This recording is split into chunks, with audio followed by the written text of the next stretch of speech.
भर करके दे दिया था। तो ऐ प्रेमी भाई बहनों, बहुत से इसमें दान के बच्चे हैं। उन बच्चों से अब वो बुजुर्ग हो गए, कोई 80, 50, 60, 70 साल के हो गए होंगे और कोई 30, 35, 40, इससे कम तो कोई नहीं होगा। तो है प्रेमी भाई बहनों, आज वो वक्त आ गया है कि अब तुमको बाहर निकलना पड़ेगा। इसकी रक्षा के हेतु राम ने बहुतों का सर फोड़ा था। नारी ब्राह्मण को वध करने में तनिक नहीं मुख मोड़ा था। मर्यादा धर्म विनाशक रावण और अपने कुल को संहारा था। जब इसकी रक्षा के लिए कोई नहीं आया साधु महात्माओं ने, तो बाबा जी ने अपने साधुओं को तैयार किया, टाट बोरा पहना करके, और उनको आवाज लगा दी कि उठो साधुओं, अब जगत को जगा दो और इन्हें प्रेम भक्ति का मार्ग सिखा दो। नमन करना अपने बड़ों का न आए और नमन करके नमना इन्हें भी सिखा दो। है प्रेमी भाई बहनों, जब स्वामी जी महाराज ने आवाज लगाई, और जब आवाज लगाई तो उन्होंने विचार किया कि अगर मेरे ये बच्चे जाएंगे, इनके ऊपर काल माया भी अपना प्रभाव डालेगी, तो इनके लिए इनकी सुरक्षा का क्या साधन रहेगा।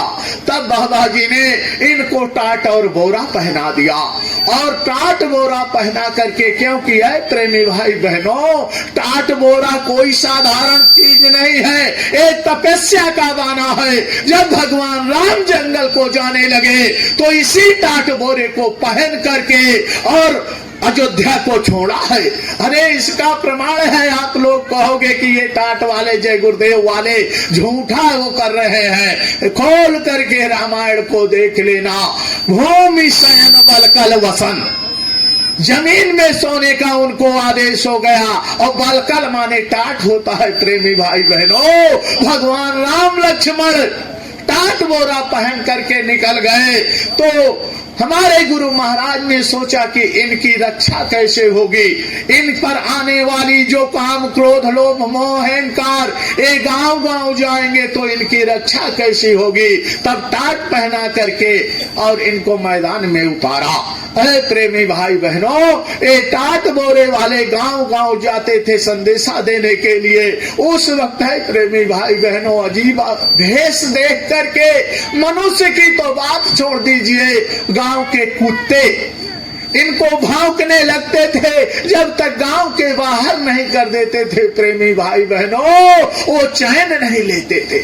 इस बात को जब हमारे प्रेमियों ने स्वामी जी महाराज के पास ये बात पहुंची, तो स्वामी जी महाराज ने कहा, अरे बच्चा, एक लाठी लेकर के जाया करो, और लाठी लेकर के जाओगे तो लोग ये भी कहने लगेंगे एक ही कैसा धर्म कर्म का प्रचार है कि ये लाठी लेकर के आ रहे हैं, लाठी मार करके जबरदस्ती मनवाएंगे क्या।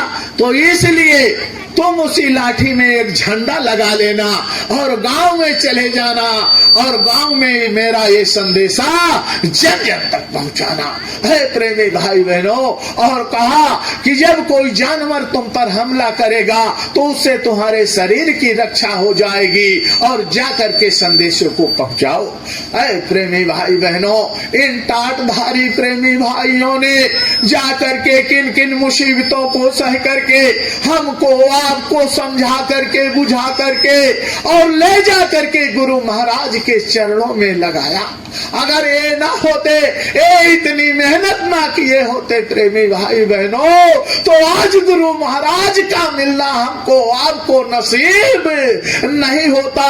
तो ये हमारे लिए तो भगवान के भी भगवान है ये टाट बोरा पहनने वाले, क्योंकि इन्होंने ले जा करके उस नामी महाप्रभु के चरणों में हमको आपको पटका था। तो इनकी पूजा ये हमारे बंदनीय है प्रेमी भाई बहनों। जाकर के संदेशे को सुनाया, समझाया। बाबा जी ने कहा कि उठो साधुओं, अब जगत को जगा दो और इन्हें प्रेम भक्ति का मार्ग सिखा दो। कहा नमन करना अपने बड़ों का न आए और नमन करके इनको भी नमना सिखा दो। ये गांव गांव गए, हाथ जोड़ करके पैर छू करके हमारे आप को समझा बुझा करके तब गुरु महाराज के पास ले गए।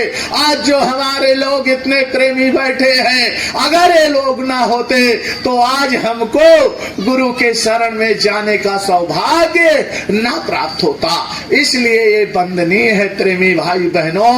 और गुरु महाराज ने आगे फिर अरे उद्धार करोड़ों जीवों का। इस धराधाम पर जब संत महात्मा आते हैं तो एक दो जीवात्मा के लिए नहीं आते हैं, इस मृतलोक की जितनी भी जीवात्माएं हैं उनको लेने के लिए आते हैं। उद्धार करोड़ों जीवों का लेकर कोई संत उतरता है, जो उनकी आज्ञा में चलता और भव पार वही जन होता है।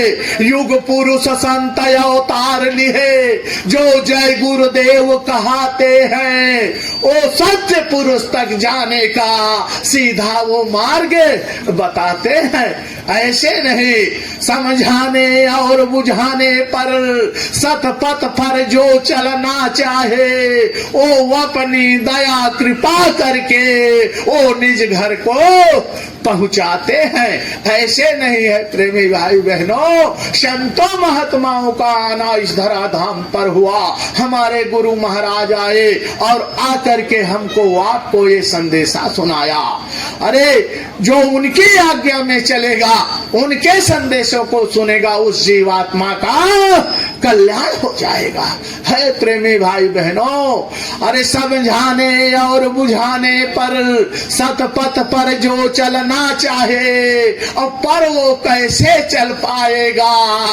आज बिगड़ी समाज की सब राहें, दिन रात एक करके केवल पैसा धन धाम कमाते हैं और पैसा जैसा मिले उन्हें हर छल बल से करवाते हैं।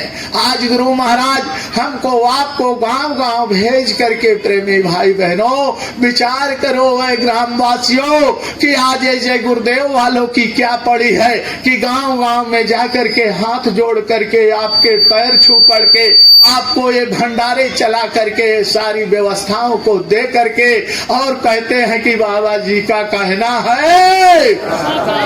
क्या जरूरत पड़ी है इनको, इनके भी काम है खेती बाड़ी दुकान दफ्तर का। अरे समझाने और बुझाने पर सतपथ पर जो चलना चाहे पर वो कैसे चल पाएगा। आज बिगड़ी समाज की सब राहें, दिन रात एक करके केवल पैसा धन धाम कमाते हैं और पैसा जैसा मिले उन्हें हर छल बल से करवाते हैं। ऐ प्रेमी भाई बहनों, आज क्या दुर्दशा है हमारे देश की। अरे मात पिता गुरु से विमुख करें अधार्मिक नीति, अधार्मिक सामाजिक संसार की सब छोड़ चले वो रीति। अब भी कैसे चल पाएंगे प्रेमी भाई बहनों, क्योंकि आज हमारा समाज पतन के रास्ते पर क्या है, खाना पीना मौज मस्ती उड़ाना, तो उसको धर्म की तरफ वो कहां पर जा पाएगा। दिन रात यही पैसे पैसे की। ऐ प्रेमी भाई बहनों, जिस पैसे के पीछे आज हम रात दिन भाग रहे हैं, ये पैसा हमारा काम आने वाला नहीं है। जब उस मालिक का बुलावा आ जाएगा, करोड़पति हो चाहे अरबपति हो, अगर पैसे से सारा काम हो जाता प्रेमी भाई बहनों, तो राष्ट्रपति प्रधानमंत्री बड़े बड़े सेठ साहूकार यहाँ का ठेका लेकर के बैठ जाते और उनको यहाँ से जाना ना पड़ता। इसलिए सावधान हो जाओ प्रेमी भाई बहनों। जिस शरीर के ऊपर हम आज इतना गरूर घमंड कर रहे हैं और हमारे नातेदार रिश्तेदार इष्ट मित्र ये सब है प्रेमी भाई बहनों, ये शरीर की कीमत कब तक है। हमारे गुरु महाराज ने कहा, रे बच्चा, ये तुम्हारे शरीर की कीमत केवल तब तक है जब तक तुम्हारे शरीर में वो चेतन जीवात्मा बैठी है। जिस दिन ये जीवात्मा तुम्हारे शरीर से निकल जाएगी तो तुम्हारे अपना कहने वाले बेटी बेटा पति पत्नी बहू दामाद ये सब जो अपना कहने वाले हैं ये तुम्हारा साथ छोड़ देंगे, तुमको घर से तुरंत बाहर कर देंगे। अरे इतना ही नहीं, तुम जो ये समझते हो कि ये संसार हमारा है, परिवार हमारा है, बाबा जी ने कहा अरे बच्चा समझ रहे हो कि ये संसार हमारा होगा और पुत्र ये मित्र ये परिवार हमारा होगा, लेकिन नहीं है ध्यान की जब काल प्राण लेता है और गैर तो गैर ये तन भी न साथ देता है। कहा रे बच्चा जिन परिवार वालों के ऊपर तुम गरूर घमंड कर रहे हो उनकी बात तो छोड़ दो, जो ये तुम्हारा पंच भौतिक शरीर है ये भी तुम्हारा साथ देने वाला नहीं है।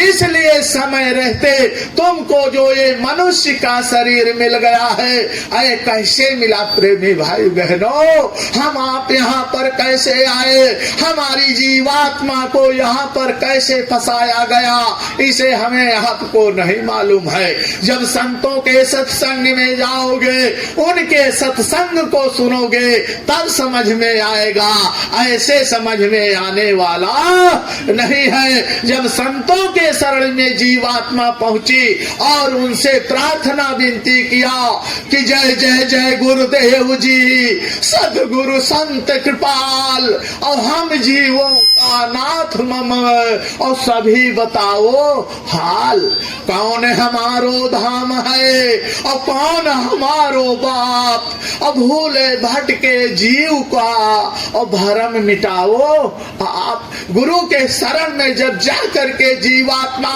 तड़प करके रो करके विनती प्रार्थना करती है, अरे प्रेमी भाई बहनों हंस हंस कंत न पाइया और जिन पाया तिन रोए, और हंसी खुशी जो कंत मिले तो कौन दुहागिन होए।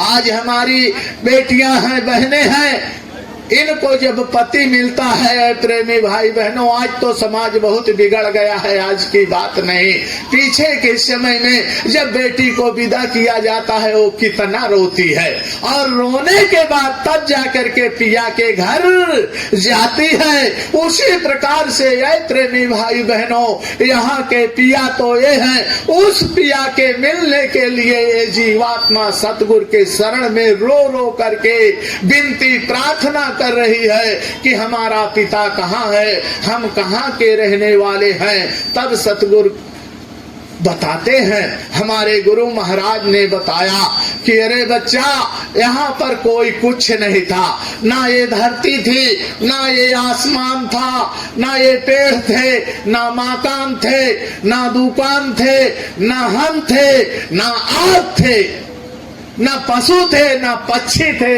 अरे प्रेमी भाई बहनों तब क्या था, गुरु महाराज ने बताया, आप लोगों ने भी सुना होगा, हम गुरु महाराज की बातों को याद दिलाने के लिए आए हैं। स्वामी जी महाराज ने कहा था कि एक अनामा और आदि सच्चिदानंद प्रभु धामा, केवल वो एक पड़े पड़े सतपुरुष अकेला और संत सूरत को करत है खेला, केवल एक वो मालिक था।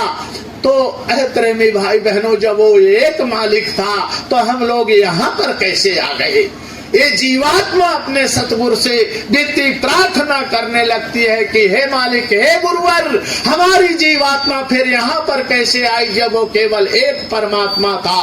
तब गुरु महाराज ने अपने सत्संग में बताया प्रेमी भाई बहनों कि अरे बच्चा जिनको तुम त्रिलोकीनाथ कहते हो उस मालिक की मौज हुई तो उनके 16 पुत्रों को इस धराधाम पर भेजा।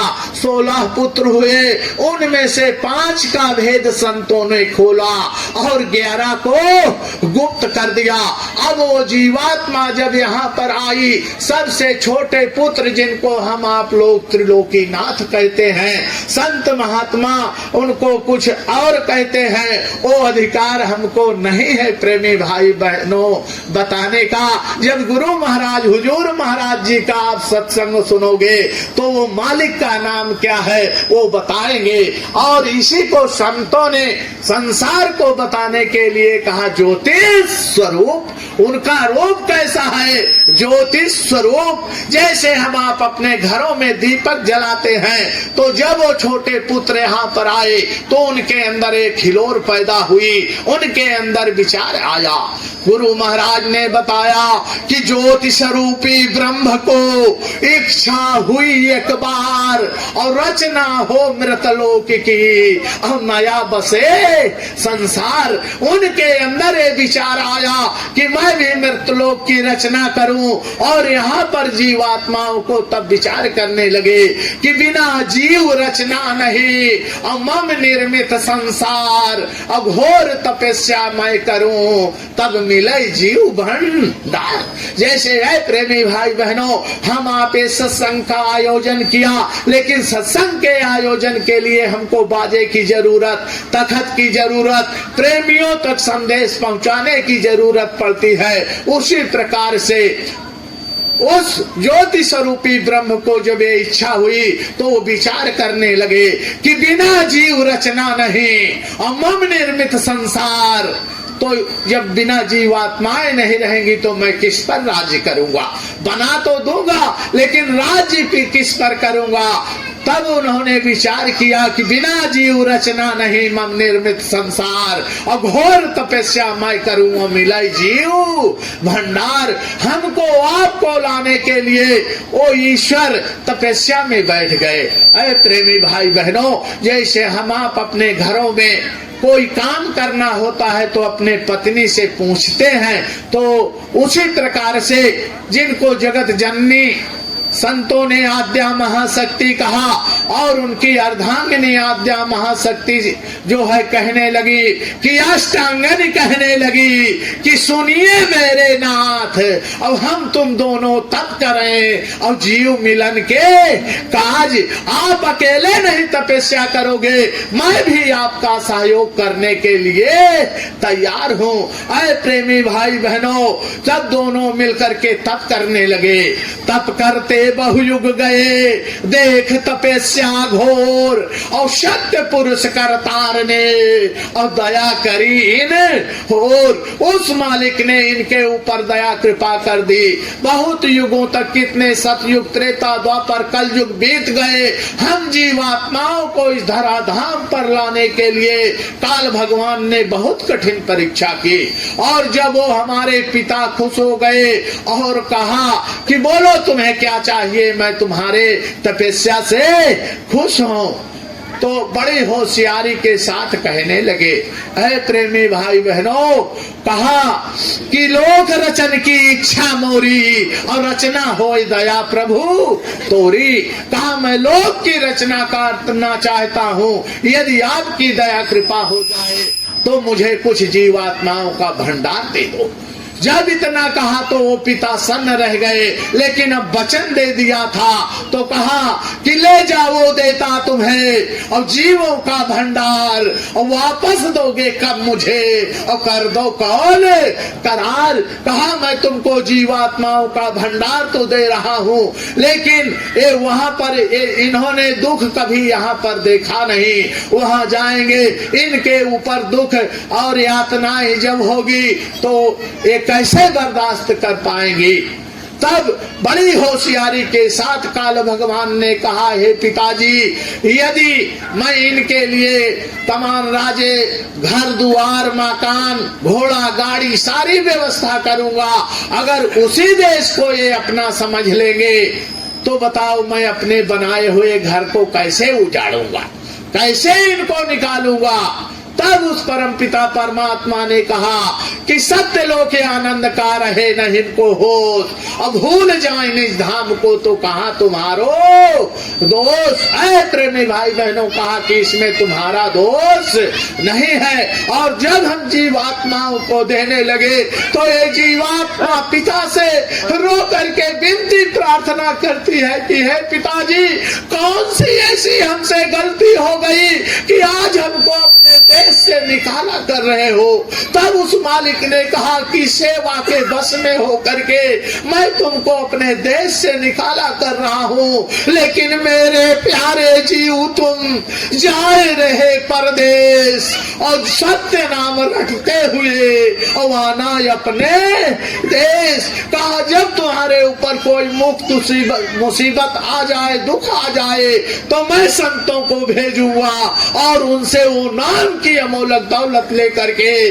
और तुम अपने घर वापस चले आना। है प्रेमी भाई बहनों, इतना समझा बुझा करके हम जीवात्माओं को हमारे पिता ने काल के हवाले जब कर दिया, अब जब वो वहां पर काल अपने मुट्ठी में बांध लिया ज्योति स्वरूपी ब्रह्म को, अब मिला जीव भंडार और लेकर के आए तुरंत और छाई खुशी अपार। हम जीवात्माओं को लेकर के यहाँ पर आ गए और यहाँ पर आने के बाद रचना करने लगे और यहाँ रचना करने लगे। कहा अब शक्ति तुम करना सोई, अष्टांगने को आदेश दे दिया काल भगवान ने। कहा अब शक्ति तुम करना सोई, मम अनुशासन भंग न होई, तीन देव मिल सृष्टि रचाओ और नया एक संसार बसाओ। और कहा मैं जा करके अलग रहूंगा और सत्य पुरुष का ध्यान धरूंगा। आद्या महाशक्ति जिसको आज हम नव दुर्गा कहते हैं, इनको आदेश दे करके काल भगवान ने कहा कि मन करतूत नए पहचाने और इसी देश को अपना जाने। कहा ये इसी को जाने, ऐसा तुम प्रपंच जाल फंसा करके इनको रखना। कहा पलंग अष्ट परमाण है ज्योति ब्रह्म का देश, अब इसका भेद न जानते और ब्रह्मा विष्णु महेश। क्योंकि जा करके प्रेमी भाई बहनों वेदों को खोल करके देख लेना। जब ब्रह्मा जी तपस्या में बैठे, कहा तुमने कुछ देखा? कहा अरे जहां तक देखा वो तो देखा, लेकिन इसके आगे और कुछ है, नेति नेति, जहां तक मैं नहीं पहुंच सका। अब यहाँ पर जीव आत्माओं का जब भंडार दे दिया गया, अब यहाँ पर रचना करने लगे। कैसी रचना करते हैं? वो तीनों देव को उत्पत्ति करके ब्रह्मा विष्णु महेश को लेकर के इनकी माता आद्या महाशक्ति अब सृष्टि की रचना करने लगी। तब वहां पर शंकर जी को आदेश हुआ, शिव शंकर उत्पत्ति कियो अस्थावर लखतीस और कमला पत उखमज रचो और लक्ष्य 720। भगवान शंकर ने 30 लाख प्रकार की अस्थावर खान की रचना कर दिया। भगवान विष्णु ने 27 लाख प्रकार की उखमज खान की रचना कर दिया। शक्ति ने जलचर रचा 9 लाख जीव प्रमाण और 14 लाख फिर और भी और रच दियो अंडज खान। आद्या महाशक्ति दुर्गा ने 9 करोड़ जलचर और 14 करोड़ थलचर 23 लाख बार ये अंडज खान की रचना कर दिया। और रचना करी विचित्र विधि विधना हरिहर ज्ञान और 4 लाख फिर और भी और रच दियो पिंडज खान। ब्रह्मा जी ने 4 लाख प्रकार की पिंडज खान की रचना कर दिया। अरे प्रेमी भाई बहनों, हम आपको इसी में फंसा करके हम आप तो गाने लगे कि भव सागर एक नदी बहत है और लख 84 धारा। लेकिन जब गुरु महाराज के शरण में गए, हमारे गुरु महाराज ने बताया कि अरे बच्चा, वो कोई पानी की नदी नहीं है, ये 84 लाख प्रकार की जीवात्माएं तुम्हारी जो यहाँ पर उतारी गई, तो वो है 84 और हम आपने यही सोच लिया कि गंगा जमुना सरस्वती या हमारी घाघरा नदी और ये ताप्ती नदी और इन सब नदियों को हमने की 84 नदियां होंगी जिसमें हमारी जीवात्मा नहा लेने से हमारी जीवात्मा का कल्याण हो जाएगा।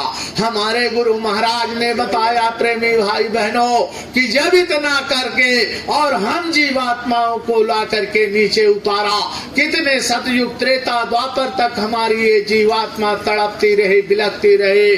और सतयुग था, सतयुग योगी सब विज्ञानी करि हर ध्यान तरे भाव प्राणी।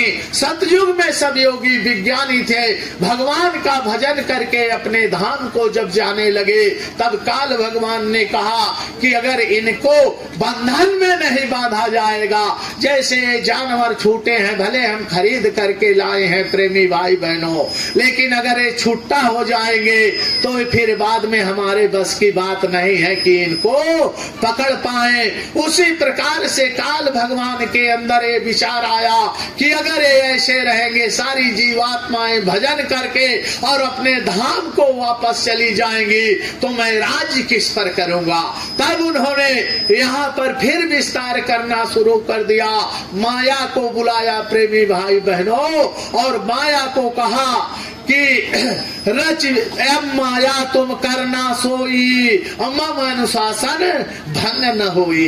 कहा भरम जाल में जीव फसाओ और निज घर की यह सुध बिसरावे और सत्य लोक नहीं जाने पावे। जब इतना आदेश माया को मिल गया प्रेमी भाई बहनों, तो माया ने तो रच दिया अपनी माया जाल, और अब देखो क्या करत है आगे का वो काल। माया ने जैसे ही आदेश पाया, हमारे आपके ऊपर ये 5 दुश्मनों को उन्होंने लगा दिया, काम क्रोध लोभ मोह अहंकार, इन सब में जीव को फंसा करके और हमको आपको बीमार कर दिया। हम आप अब उसी में पड़े रहे कि ये मेरा बेटा है, मेरी बेटी है, मेरा पुत्र है और मेरी बेटी का पुरुष है, मेरा दामाद है, मेरा नाती है, पोता है, मकान है, दुकान है। इन्हीं सब चक्करों में हमको माया ने ऐसे जकड़ लिया कि जिस काम के लिए इस धराधाम पर आए हैं, हमारे गुरु महाराज ने कहा बच्चा वो तो बहुत पीछे छूट गया।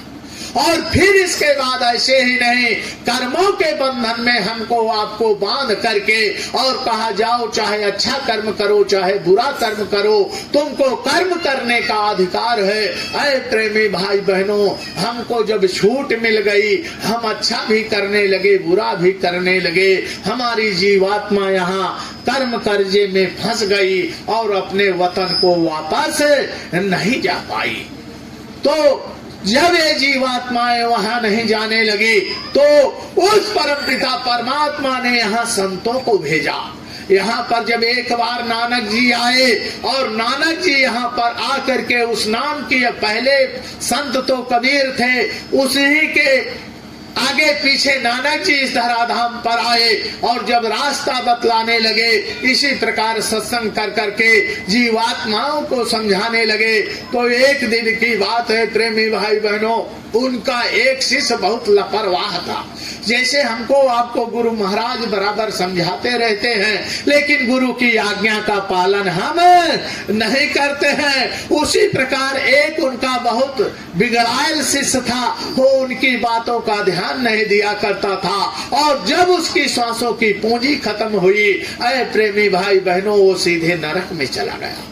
अब जब नरक में गया और नानक जी इधर चारों तरफ अपने शिष्य को ढूंढ रहे हैं कि मेरा वो बच्चा कहाँ गया है। प्रेमी भाई बहनों, हमारा पुत्र चाहे अच्छा हो चाहे खराब हो, लेकिन पुत्र तो पुत्र है, अगर उसके ऊपर तकलीफ हो जाएगी तो पिता को बहुत कष्ट होगा।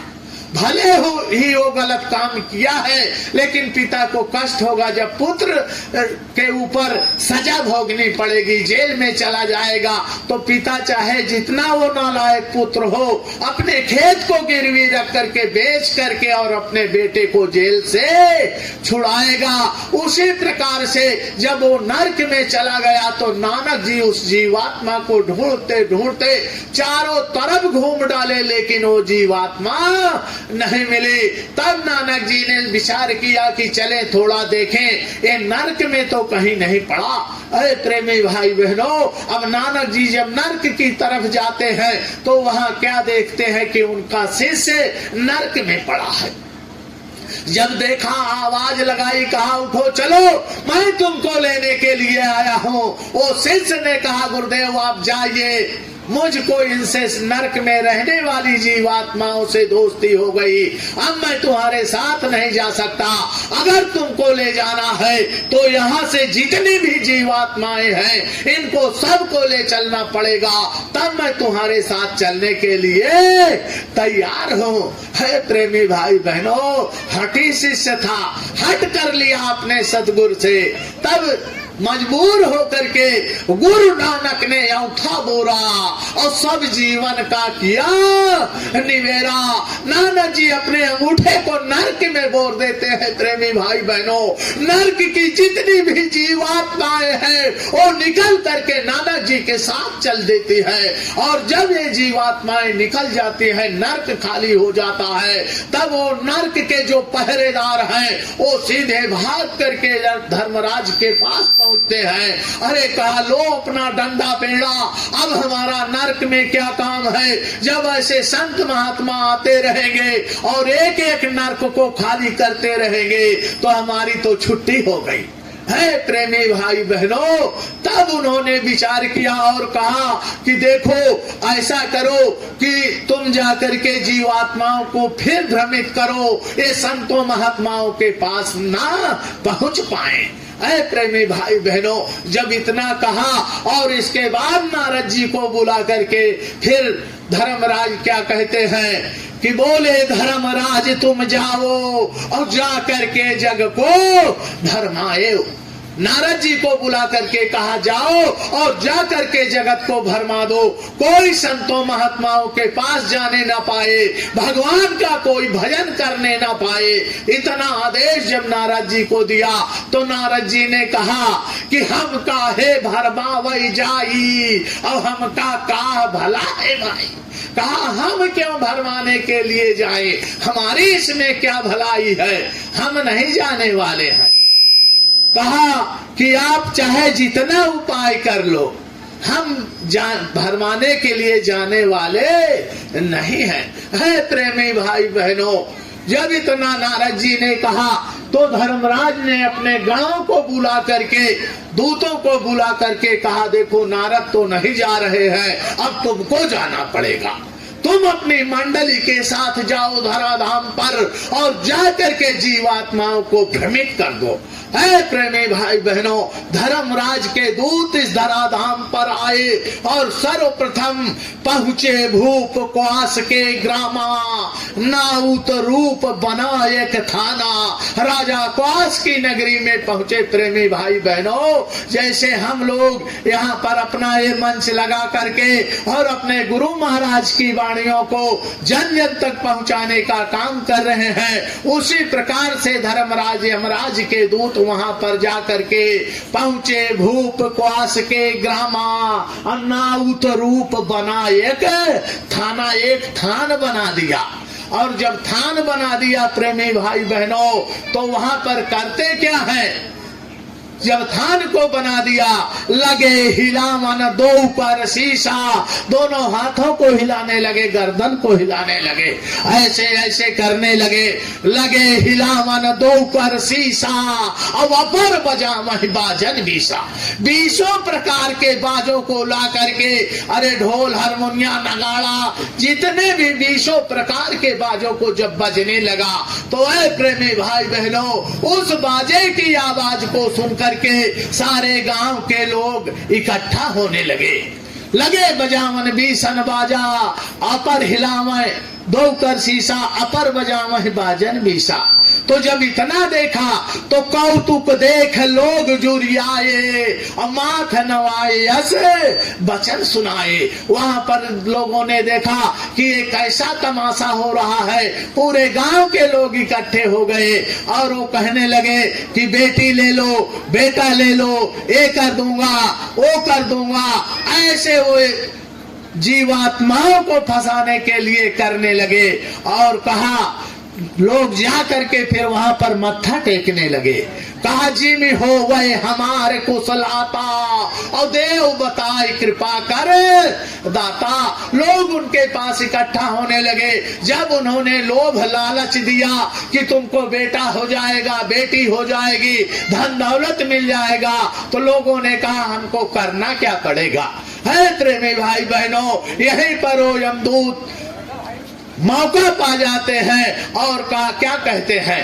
कहा देखो अजिया पुत्र मवेश बलि देवो, मन मंचित फल इनसे ले। या अजिया पुत्र माने बकरी का बच्चा। कहा देखो कि तुम इनको बकरी का बच्चा काट करके दे देना और तुम मन वंचित जो चाहोगे तुमको मिल जाएगा। 76 ताने पूजय सोई, और तासे विघ्न कभव नहीं होई। ऐ प्रेमी भाई बहनों, हमको आपको इसमें फंसा करके, और जब लोग उनके जाने लगे तो अपने अपने घरों में वो झंडी गाड़ करके ऊपर 76 तान करके, और कभी बकरी कभी सुअर ला करके, और वहां पर बलि देने लगे। और जब बलि देने लगे तो सारी जीवात्माएं जब पाप कर्म करने लगी तो सीधा नर्क का रास्ता खुल गया प्रेमी भाई बहनों। और जब यहाँ पर ऐसा हुआ तो यही विध जग भर माई के, और पूरे अमदूत, और सोई रीति संसार माँ। अब आ जाओ कहाँ ये शूद। उसी रीत को हम आप लोगों ने पकड़ करके करने लगे और सारे बिल्कुल नरक का रास्ता खुल गया प्रेमी भाई बहनों। तो इसलिए जब जीवात्माएं संतों महात्माओं के पास नहीं जाने लगी, तब हमारे गुरु महाराज ने कितनी कठिन तपस्या करके बुंदेलखंड की जंगलों में वो साधना करके, और अपने भारतवर्ष काशी की नगरी से, बम भोले की नगरी से उस समूलक दौलत को लुटाने के लिए पैदल पैदल गांव में जाने लगे। स्वामी जी महाराज सर्वप्रथम 5 लोगों को वो प्रभु प्राप्ति का कि ये सारी जीवात्माएं फंस जाएंगी, तब उन्होंने 5 लोगों को वो भगवान से मिलने का रास्ता बतलाया। और इसके बाद अपने गुरु महाराज गांव गांव जाते थे। आज हम लोगों के लिए मंच सजता है, हम लोग आते हैं, लेकिन याद करो प्रेमी भाई बहनों, स्वामी जी महाराज गांव गांव जा करके वो जो बगिया आज हरी भरी है, इस बगिया के पेड़ को लगाने के लिए कैसे जनों से सींच करके एक एक जीवात्माओं को पकड़ा। जा करके कभी पैदल स्वामी जी महाराज 200 मील प्रतिदिन साइकिल चला चला करके और सारी जीवात्माओं को पकड़ने का काम किया है। आज हम आप लोग, हमारे आपके मोटरसाइकिल हो गई, और 40-50 किलोमीटर पर, 20 किलोमीटर पर यदि कहीं सत्संग है तो हमारा मन धोखा दे जाता है, हम मोटरसाइकिल से नहीं जा पाते हैं। याद करो गुरु के संघर्ष को, साइकिल चला चला करके 50-50 मील, 100-100 मील एक एक दिन में जा करके गुरु महाराज ने और हमको आपको जगा करके उस नाम की अमोलक दौलत को दिया है। आज जो हरी भरी बगिया है, ऐ प्रेमी भाई बहनों, अगर गुरु महाराज ने जो पौधे लगाए हैं, जैसे हम आप अगर अपने बाग लगा लेते हैं, और अगर कोई आ करके उसकी हमारी आपकी बगिया को कुल्हाड़ी से काटेगा तो क्या हमको कष्ट नहीं होगा? होगा। प्रेमी भाई बहनों, उसी प्रकार से अगर हमारे गुरु महाराज की इस बगिया को, संगत रूपी बगिया को कोई काटेगा तो गुरु महाराज माफ करने वाले नहीं है। आए प्रेमी भाई बहनों, भला किसी का कर न सको तो बुरा किसी का मत बन करना, और फूल नहीं बन सकते हो तो कांटे बनकर मत रहना। अपने गुरु महाराज की संगत से यदि हम आप किसी को जोड़ नहीं सकते हैं तो प्रेमी भाई बहनों, हमको आपको ये अधिकार नहीं है कि हम उस बगिया को काट करके उजाड़ दें। इसलिए सावधान रहना प्रेमी भाई बहनों। देखो, अपने गुरु महाराज ने इन टाट वालों को तो ये पावर दे दिया, लेकिन हमको आपको जब जाने का वक्त आया तो गुरु महाराज चिंतित हो गए। वो विचार करने लगे कि मेरे ये टाट वालों की तो पहचान हो जाएगी, इनके तन पर तो कवच है, लेकिन मेरे और ये बच्चे क्या करेंगे। तब उस वक्त स्वामी जी महाराज ने सबको बुला करके गुरु महाराज के वचनों को याद करो प्रेमी भाई बहनों। स्वामी जी महाराज ने कहा, अरे बच्चा, तुम शाकाहारी की जैकेट को पहन करके और शाकाहारी का प्रचार प्रसार करते रहना और परिवर्तन हो जाएगा। कहा था कि नहीं कहा था प्रेमी भाई बहनों? कोई बनावटी बात तो नहीं है। तो जब गुरु महाराज ने प्रेमी भाई बहनों ये कहा था कि शाकाहारी की जैकेट पहन करके प्रचार प्रसार करते रहना, गुरु महाराज ने ये नहीं कहा था प्रेमी भाई बहनों कि लाल पीला गुलाबी कपड़ा पहन करके और शाकाहारी का प्रचार प्रसार करना। स्वामी जी महाराज ने कहा था ये जैकेट शाकाहारी को पहन करके। स्वामी जी महाराज ने ये भी नहीं कहा था, सावधान हो जाओ प्रेमी भाई बहनों, कि 88,000 ऋषि मुनियों की तपोस्थली में जाकर के जब तुम अपना आश्रम बनाओगे तो वहां से तुम्हारी जीवात्मा का कल्याण हो जाएगा। अरे प्रेमी भाई बहनों, याद करो गुरु के वचनों को और गुरु के विचार करो। एक कवच अभेद विप्र गुरु पूजा और यही सब विजय उपाय ना दूजा। स्वामी जी महाराज ने हमको, आपको, सभी माताओं बहनों भाइयों को इस कवच को धारण करने के लिए दिया। और क्यों दिया? कि आगे आने वाली मुसीबतों से मेरे बच्चों की रक्षा कैसे होगी। जब ये गांव गांव शाकाहारी सदाचार का प्रचार करने के लिए जाएंगे तो काल भी वहां पर अपना दांव लगाएगा। लेकिन नए प्रेमी भाई बहनों, अगर आगे बारिश बादल छाए हुए हैं, गुरु महाराज जानते हैं बादल छाए हुए हैं, तो अगर हम होशियार होकर के अपने घर से छाता लेकर के जाएंगे तो बारिश भी हो जाएगी तो हमारा बाल बांका नहीं हो सकता। उसी प्रकार से ऐ प्रेमी भाई बहनों, यदि काल मार्ग में आ जाए और उससे भी तुमको लड़ना है, स्वामी जी महाराज के वचन है प्रेमी भाई बहनों। और हम जब जाएंगे और जा करके संदेशे को देंगे, सामने से काल आ गया प्रेमी भाई बहनों, और हमारे ऊपर जब वार करेगा तो ये कवच हमारी रक्षा करेगा। इसलिए प्रेमी भाई बहनों, कहीं भी जाओ, नातेदारी जाओ, रिश्तेदारी जाओ, कहीं भी जाओ, हरे विचार करो गुरु के वचनों को मान करके।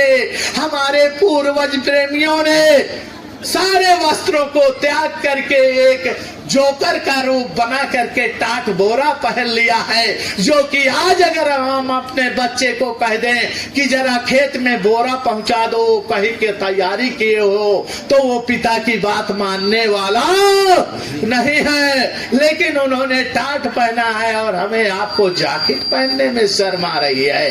तो ऐ प्रेमी भाई बहनों, अगर तुम्हारे तन पर ये शाकाहारी जैकेट नहीं रहेगी और अगर कहीं पर तुम्हारा एक्सीडेंट या कुछ हो गया तो ये जीवात्मा कहाँ जाएगी। अगर तुम्हारे तन पर कफन रहेगा, ये कफन का भी काम करेगा। अगर हम शाकाहारी का प्रचार प्रसार करते करते अगर हमारे ये शरीर से जीवात्मा निकल जाएगी प्रेमी भाई बहनों, तो वहां पर ये जरूर रहेगा, इसमें लिखा रहेगा कि बाबा जी का कहना है शाकाहारी रहना है मरते दम तक, अंतिम समय तक प्रेमी भाई बहनों हमारा ये शरीर शाकाहारी का प्रचार प्रसार करता रहेगा। जब तक पंच भौतिक में नहीं मिल जाएगा तब तक हम आप शाकाहारी का प्रचार प्रसार करते रहेंगे। इस पर विचार करो। इसलिए प्रेमी भाई बहनों इस वरदानी जैकेट को अपने तन से जुदा मत करना। इसको जुदा करने के लिए बहुत से लोग आएंगे, जैसे हनुमान जी को दिखाने के लिए जब लक्ष्मण को शक्ति लगी और सुफैन वैद्य आए और उन्होंने कहा कि जो जाकर के धौलागिर पर्वत से संजीवनी बूटी लाएगा और रात सुबह होने के पहले यदि वो पिलाई नहीं गई तो लक्ष्मण के प्राण बचना मुश्किल है। ऐ प्रेमी भाई बहनों, जब इस काम को करने के लिए हनुमान जी आगे बढ़ते हैं तब वहीं पर रावण जो है कालनेम को भेज देता है। उस अपने गुप्तचरों ने उसके रावण के बताया कि अरे वो हनुमान जा रहा है संजीवनी लेने। तब कालनेम को भेज करके और वहीं पर वो साधु का भेष बना करके और वहीं पर हनुमान जी का टाइम बर्बाद करने लगा।